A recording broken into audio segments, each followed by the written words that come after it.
This is the same case which was published in our channel a few days ago. This is a case of monoocular elevation defect, and the finding which suggests our diagnosis is the unilateral ptosis in the left eye associated with hypotropia and compensatory head posture of chin elevation, and there was a limited elevation of the left eye from right gaze to the left gaze. So these findings suggested us to be the case of monoocular elevation defect.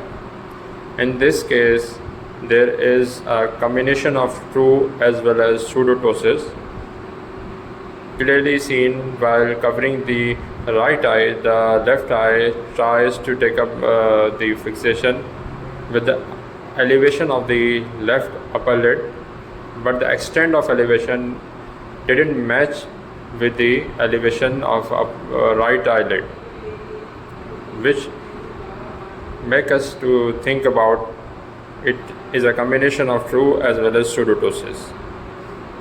The important examination that we would like to do in this case will be the visual acuity, refraction, sacral refraction, best corrected visual acuity, and ptosis examination, in particular MRD, levator function, Marcus jaw wing sign, Bell's phenomena.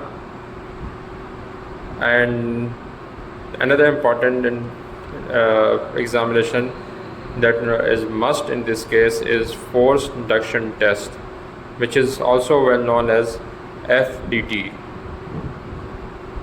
The differential diagnosis of this case includes: number one is the Brown syndrome, which is basically the limited elevation in adduction.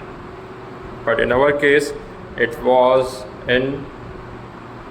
was a limited elevation from abduction to the adduction, which justify the diagnosis of monoocular defect instead of Brown syndrome.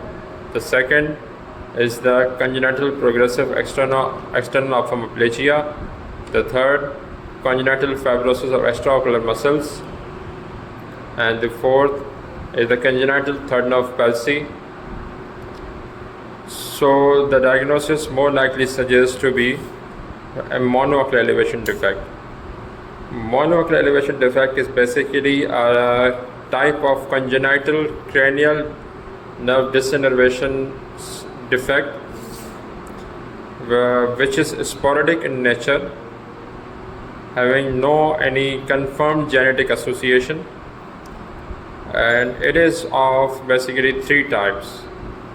Type 1 is when there is a limited, or we can say restricted, inferior rectus, which is causing a hypotropia, and in this type 1 case we will get a positive forced induction test.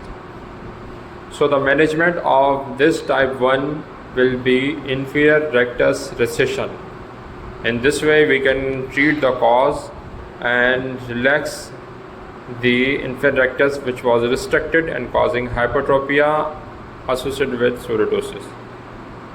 The second type is the type 2, in which the forced induction test is negative, but the forced generation test is also negative, which is because of the superior rectus palsy, and which is leading to hypertropia.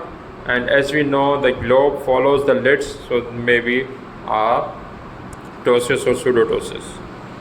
In this case, we will not do the inferior rectus recession, but we will do a NEP procedure, which is augmentation of superior rectus by transpositioning the medial and lateral rectus toward the insertion of superior rectus. There is also another procedure which is called modified NEP procedure, in which we will split the medial and lateral rectus into two halves, and then we can recess and dissect the medial and lateral rectus and transpose the upper part toward the superior rectus insertion. It is indicated when the MED is associated with horizontal deviation.